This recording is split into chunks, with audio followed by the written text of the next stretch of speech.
ప్రత్యేక చట్టాన్ని వెంటనే అమలుపరచాలి. ప్రత్యేక చట్టాన్ని వెంటనే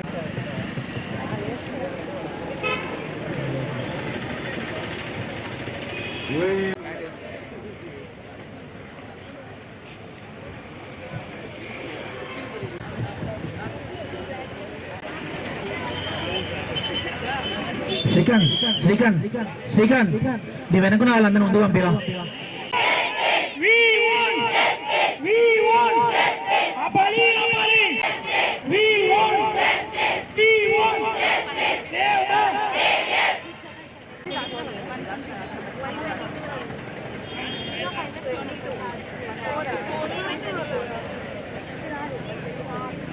శ్రీధర్ అయిపోయింది అటెండెన్స్.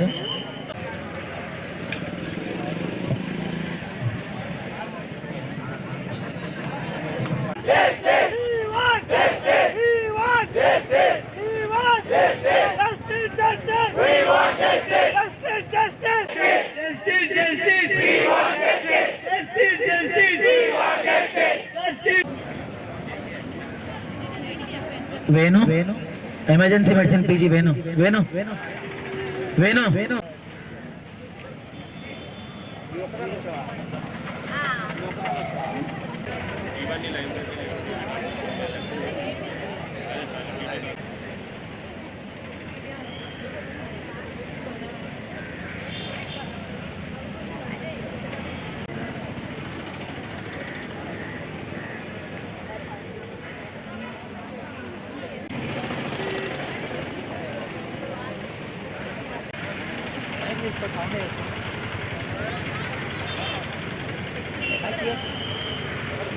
ఇది వైద్యులు చేసే మన అందరి కోసం గెలిచే వరకు ఆగదు. ఇంకా రక్షణ కోసం ఇది వైద్యులు చేసే మన అందరి కోసం.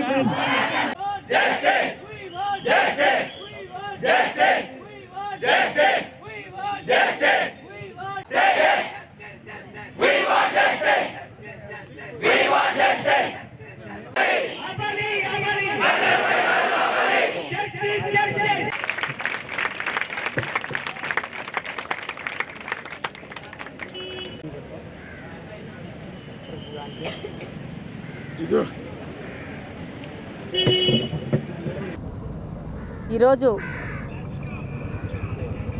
ఎందుకు జరుగుతున్న ఈ సంఘటనలు మహిళల మీద అనేది ప్రశ్నించుకోవాలా.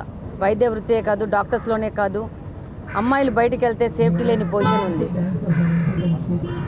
ముఖ్యంగా దీని మీద చట్టాలు మారాల్సిన అవసరం ఉంది. వీరి మీద విచారణ తొందరగా జరగాల్సిన అవసరం ఉంది. కఠినమైన శిక్షలు జరగాల్సిన అవసరం ఉంది. అలాగనే మహిళల రక్షణ మీద ప్రభుత్వాలు ఎక్కువ ప్రాధాన్యత తీసుకొని ఇన్స్టిట్యూషన్స్ కానీ ఎక్కడైనా కానీ నిఘా వ్యవస్థను పెట్టి కఠినతరమైన చట్టాలు చేసి ముందుకు పోవాల్సిన అవసరం ఉంది. మహిళలు ఇప్పుడు అందరితో సమానంగా ముందుకెళ్తున్నారు. ప్రతి ఒక్క రంగంలోనూ ముందుకెళ్తున్నారు, బయటికి వస్తున్నారు. వాళ్ళు వాళ్ళ వృత్తిలో సక్సెస్ఫుల్గా ముందుకు పోతున్నారు. దానివల్ల వాళ్ళు రాత్రి పగళ్ళు పని చేయాల్సిన అవసరం ఉంది, నైట్ డ్యూటీస్ చేయాల్సిన అవసరం ఉంది. ఏదంటే అది టైంలో బయటికి పోవాల్సిన అవసరం ఉంది. చట్టాలు ఎప్పుడో తయారు చేశారు, దాన్ని బట్టి నడుస్తుంది సమాజం. ఇప్పుడున్న పరిస్థితికి చట్టాలు మారాల్సిన అవసరం ఉంది, సెక్షన్స్ మారాల్సిన అవసరం ఉంది, ప్రభుత్వ విధానం కూడా మారాల్సిన అవసరం ఉంది. మహిళల రక్షణ దిశగా ప్రత్యేక దృష్టి సారించి వెళ్లాల్సిన అవసరం ఉంది. డెఫినెట్గా ఈ యొక్క విషయం మీద మేము ముందుకెళ్ళి పనిచేయడం జరుగుతుంది. అలాగనే భారతదేశం మొత్తము సరైన విధంగా ముందుకు పోవాల్సిన అవసరం ఉంది. అలాగనే ఈరోజు కడపలో కూడా రిమ్స్ సంబంధంగా కూడా ఉన్న సమస్యల మీద కూడా ఇక్కడ చదువుకుంటున్న విద్యార్థులు మా దృష్టికి తేవడం జరిగింది. ఎంత త్వర అయితే అంత త్వరగా వీళ్ళకు సరైన సెక్యూరిటీ ఉండే విధంగా, మిగతా సమస్యలను సాల్వ్ చేసే విధంగా ముందుకెళ్ళి పనిచేయడం జరుగుతుంది. ఈ యొక్క కడప నియోజకవర్గ ఎమ్మెల్యేగా, ఒక మహిళగా ముఖ్యంగా కడపలో మహిళల రక్షణ దిశగా పనిచేయడం జరుగుతుంది. అలాగనే ముఖ్యమంత్రి గారి దృష్టికి తీసుకెళ్తాము. ఎక్కడ లోటుపాట్లు ఉన్నాయి దీనివల్ల. వీటన్నింటినీ సరిదిద్దాల్సిన అవసరం ఉంది. ఏదో సంఘటన జరిగినాక మనము పోరాటం చేయడం కాదు, సంఘటన జరగకుండా జాగ్రత్తలు తీసుకోవాల్సిన అవసరం ఉంది. మహిళల సేఫ్టీ అనేది ప్రభుత్వ ప్రధాన లక్ష్యంగా ముందుకెళ్లాల్సిన అవసరం ఉంది. ఈ మధ్య జరిగిన అసెంబ్లీలో చంద్రబాబు నాయుడు గారు వైట్ పేపర్ కూడా రిలీజ్ చేయడం జరిగింది. ఏ విధమైన సమస్యలు ఉన్నాయని చెప్పేసి వీటన్నిటి మీద మళ్ళా ఒక పెద్ద లెవెల్లో చర్చ జరిగి వీటి మీద ప్రభుత్వం ముందుకు పోయే విధంగా మేము కూడా ముందుకెళ్ళి ఆయనకు ఒక వినతి పత్రం అందిస్తాము. అలాగనే రిమ్స్లో ఉన్న సమస్యల మీద కూడా డెఫినెట్గా అతి త్వరలో ఈ సమస్యల పరిష్కార దిశగా ముందుకెళ్తాము. ఈ యొక్క ఘటన మీద ప్రతి ఒక్కరూ ఒక బ్లాక్ డే ప్రకటించుకొని ముందుకు పోవాల్సిన అవసరం ఉంది. అలాగనే సమాజంలో కూడా పిల్లలకి, ముఖ్యంగా మగపిల్ల వాళ్ళకి కౌన్సిలింగ్ జరగాల్సిన అవసరం ఉంది. ఏంటి సమాజము, ఎలా ఉండాలా, మహిళలతో ఎలా ఉండాలా ఏంటి అనేది స్కూల్ ఎడ్యుకేషన్ నుంచి వీళ్ళకు నేర్పాల్సిన అవసరం ఉంది. పెద్ద ఎత్తులో మార్పులు చేయాల్సిన అవసరం ఉంది. ఈ సందర్భంగా నేను తెలియజేసుకుంటున్నాను. Thank you. కేంద్ర ప్రభుత్వం ఒక యాక్ట్ తెచ్చింది, దాంట్లో డాక్టర్స్ లేరు, వాళ్ళని కూడా యాడ్ చేస్తే మాకు కొంత సెక్యూరిటీ వస్తుంది. డెఫినెట్గా ఇందాక ఇచ్చిన వాళ్ళ రిప్రజెంటేషన్లో అది ఉంది. డాక్టర్స్ లేరు, ప్రతి ఒక్కరూ ఉన్నారని చెప్పి దీని మీద డెఫినెట్గా చంద్రబాబు నాయుడు గారి దృష్టికి తీసుకెళ్లేసి, మా యొక్క కూటమిలో మంత్రుల దృష్టికి తీసుకెళ్లేసి, కేంద్ర ప్రభుత్వం ఉన్న మంత్రుల దృష్టికి తీసుకెళ్లి దీని మీద చర్చ పెట్టే విధంగా మేము ముందుకెళ్ళి పనిచేయడం జరుగుతుందని ఈ సందర్భంగా తెలియజేస్తున్నాను. They have responded well and వాళ్ళు మాకు లైట్స్ కూడా వేపించారు. బట్ ఫర్దర్గా ఇంకా లైట్స్ వేపించాల్సి ఉంది. మాకు డ్యూటీ డాక్టర్ రూమ్స్ ప్రొవైడ్ చేయించాల్సి ఉంది. ఎస్పెషల్లీ సెక్యూరిటీ గార్డ్స్, ఐసీయూ దగ్గర, క్యాజువాలిటీస్ దగ్గర security guards with intact CCTV cameras కూడా ఇవి. బికాజ్ మెడిసిన్లో ఒక సేయింగ్ ఉందండి, మాకు prevention is better than cure అంటాం మేము ఎప్పుడైనా కూడా. సో ఇప్పుడు అక్కడ ఒక ఇన్సిడెంట్ జరిగింది కాబట్టి ఇక్కడ మనము మన హాస్పిటల్లో రేపు కడప రిమ్స్లో ఏమి జరగకుండా ఉండడానికి మేము ఈ సిచ్యువేషన్ వచ్చింది కాబట్టి మాకు ఈ డిమాండ్స్ ఉన్నాయి, మేము ఇవన్నీ ఫేస్ చేస్తున్నామని చెప్పుకుంటున్నాము. Hope that our problems will get solved. And ఇంకో విషయం కూడా, డాక్టర్ పేషెంట్ రేషియో ఇండియాలో తీసుకుంటే ఒక డాక్టర్కి 900 మంది పేషెంట్స్ ఉంటారు. అంటే ఇప్పుడు ఆమె ఒక్క డాక్టర్ బతికి ఉంటే ఎంతమంది పేషెంట్స్ ప్రాణాలని కాపాడి ఉండగలిగేదో అది మీ ఇమాజినేషన్కే మేము వదిలేస్తున్నాము. అటువంటి మా డాక్టర్స్కే ఈరోజు ప్రొటెక్షన్ లేదు. అందుకే మేము సెంట్రల్ ప్రొటెక్షన్ యాక్ట్ అనేది ఖచ్చితంగా యాజ్ సూన్ యాజ్ పాసిబుల్ ఇంప్లిమెంటేషన్లోకి రావాలని కూడా కోరుకుంటున్నాము. And last but not the least, ఇంత పీస్ఫుల్గా మేము ప్రొటెస్ట్ అండ్ ర్యాలీస్ చేస్తున్నా కూడా చాలామంది థ్రెటన్ చేస్తున్నారు. పీస్ఫుల్గా ప్రొటెస్ట్ చేసే పీపుల్ మీద మాబ్ అటాక్స్ జరుగుతున్నాయి. సోషల్ మీడియాలో జరిగే వాళ్ళ మీద కూడా మాబ్ అటాక్స్ జరుగుతున్నాయి. సో దట్స్ వై మేము ఒకటైతే రిమైండ్ చేయాలనుకుంటాం, మేము డే 1 నుంచి డెడ్ బాడీస్తో డీల్ చేస్తాం. మేము బోన్స్ అండ్ స్కెలిటన్స్ పక్కన పెట్టుకొని మేము పడుకుంటాం చదువుకునేటప్పుడు ఫస్ట్ ఇయర్ ఆఫ్ అనాటమీలో. తర్వాత ఎన్నో స్లీప్లెస్ నైట్స్ ఉంటాయి మాకు because of night duties and exams.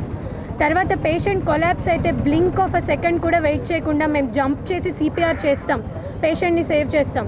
So ఎక్కడో ఒక్కొక్కడ మేము గట్టోళ్ళమే. సో మాకు పేషెన్స్ ఉంటుంది, పేషెన్స్ అయితే మాకు ఖచ్చితంగా ఉంటుంది. గట్టోళ్ళం అయితే మేము గట్టోళ్ళమే. So please don't try to threaten us and please try to support our noble cause. That's our small and only one request. మేము ఇప్పుడు చేసేదైతే స్ట్రైక్ అందరికీ చాలా రోజుల నుంచి తెలుసు. బట్ ఎవరి వరకు తెలుసు అంటే డాక్టర్స్ ఫ్రెటర్నిటీ వరకు మాత్రమే తెలుసు అండి మేము ఎందుకు స్ట్రైక్ చేస్తున్నాం అనేది. కోల్కతాలో జస్ట్ పల్మనరీ మెడిసిన్ చేస్తున్న సెకండ్ ఇయర్ పీజీ రెసిడెంట్ పైన ఏదైతే దుర్ఘటన జరిగిందో దానిని వ్యతిరేకిస్తూ ఆ అమ్మాయికి జస్టిస్ జరగాలి అని చెప్పేసి ప్రతి ఒక్క స్టేట్లో ఉన్న జూడాలందరం కూడా తనకి సపోర్ట్గా స్ట్రైక్స్ చేస్తున్నాము.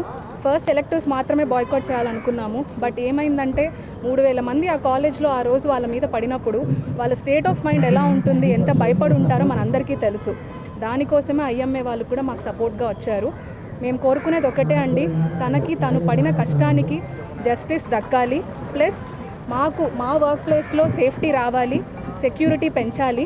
సో మేము ఇక్కడ ఎలాంటి కష్టాలు పడకుండా మా వర్క్ మేము చేసుకోవాలి. డాక్టర్స్ అంటే దేవుళ్ళు కాదండి, మేము మనుషులమే, మాకు కష్టాలు ఉంటాయి, మాకు కూడా సేఫ్టీ కావాలి. సో మా బాధను కూడా అర్థం చేసుకొని మీరందరూ మాకు సహకరించాలి. ఒక విషయం అక్కడ ఏం జరిగిందో ఆ అమ్మాయికి ఒక్కటే కాకుండా యాక్షన్ తీసుకోకపోతే అబ్బాయిలందరూ ఇలానే బిహేవ్ చేస్తారేమో అన్న భయం కూడా మా అందరిలో ఉంది ఇప్పుడు. ఎందుకంటే అసలు ఇంత జరుగుతుంది, ఇంత స్ట్రైక్ చేస్తుంటేనే ఎవరు రెస్పాండ్ అవ్వకపోతే ఫ్యూచర్లో ఇంకొక మనిషికి ఇంకో అమ్మాయికి జరిగితే ఎవరు రెస్పాండ్ అవుతారు, ఎవరు ముందుకు వస్తారు మాట్లాడడానికి? ఒకవైపు ఇవన్నీ జరుగుతుంటే ఇంకోవైపు చాలా రేప్ కేసులు ఇవే రిపోర్ట్స్ వస్తూనే ఉన్నాయి. ఇంకా న్యూస్లో చాలా జరుగుతున్నాయి. ఈ 2-3 డేస్గానే 2-3 మెంబర్స్ బయటకు వచ్చిన ఇన్ఫర్మేషనే 2-3 మెంబర్స్ ఇంకా రేప్ అయ్యారని. అది కాకుండా ఇంకా ఎన్ని జరుగుతున్నాయి. అసలు ఎందుకు ఎవరికి భయం లేదు అంటే చట్టం ఏం యాక్షన్ తీసుకోవట్లేదనే కదా ఎవరికి భయం లేదు. సో ఏదైనా కంపల్సరీ యాక్షన్ తీసుకోవాలి. నెక్స్ట్ టైం ఇంకే అమ్మాయికి ఇలా కాకూడదని కోరుకుంటున్నాం. మాకు ఫస్ట్ సెంట్రల్ ప్రొటెక్షన్ యాక్ట్ అనేది రూల్స్ స్ట్రిక్ట్గా రావాలండి. సెక్యూరిటీని పెంచాలి హాస్పిటల్లో. మేము పర్సనల్గా ఎవ్రీ డాక్టర్ ఫేస్ చేస్తున్నారు ప్రాబ్లమ్స్. మేము ఒక డెత్ డిక్లేర్ చేయాలన్నా కూడా చాలా భయపడుతున్నాం, పేషెంట్స్ మా పైన ఎలా రియాక్ట్ అవుతారని. ఎందుకంటే వీ డోంట్ హ్యావ్ సెక్యూరిటీ. మేము సెక్యూరిటీని పిలిచినప్పటికీ కూడా వాళ్ళు ఏం చేయట్లేదు. మేమే ఏమైనా చేసుకోవాల్సి వస్తుంది, మేము మా మటుకు మేమే ఆపుకోవాల్సి వస్తుంది. కానీ సెక్యూరిటీ వాళ్ళు పక్కన నిల్చుని కూడా ఏం రియాక్ట్ అవ్వట్లేదు. ఇదే విషయం నాతో కూడా చాలాసార్లు జరిగింది. Every doctor has face these issues. ప్రతిసారి we have faced it many times. So మాకు ఇప్పుడు కంపల్సరీ స్ట్రిక్ట్ రూల్స్ రావాలి. ఇంకొకసారి ఎవరు మా పైన చెయ్యెత్తడానికి కూడా భయపడేలా ఉండాలి. చెయ్యెత్తితే ఎలాంటి కాన్సిక్వెన్సెస్ ఉంటాయి అన్నది వాళ్ళకి తెలిసేలా ఉండాలి. అంత స్ట్రిక్ట్గా రూల్స్ రావాలని చెప్పి నేను కోరుకుంటున్నాను. అసలు ఎవరు చేశారన్నది కూడా బయటికి రావట్లేదు. ఎందుకు ఎవరు ఇదంతా ప్రొటెక్ట్ చేస్తున్నారు అంటే చేసిన వాళ్ళని ఎందుకు అలా ప్రొటెక్ట్ చేస్తున్నారు అన్నది కూడా మాకు అర్థం కావట్లేదు. సో అక్కడ ఇన్వాల్వ్ అయిందైతే ఒక్కరని కాదు, మాకు అది క్లియర్గా పోస్ట్మార్టం రిపోర్ట్స్లో చాలా క్లియర్గా మోర్ దెన్ 1 ఇన్వాల్వ్ అయ్యారని తెలుస్తుంది. సో ఎందుకు వాళ్ళని ప్రొటెక్ట్ చేస్తున్నారు అన్నది కూడా మేము దానికోసం కూడా అడుగుతున్నాం.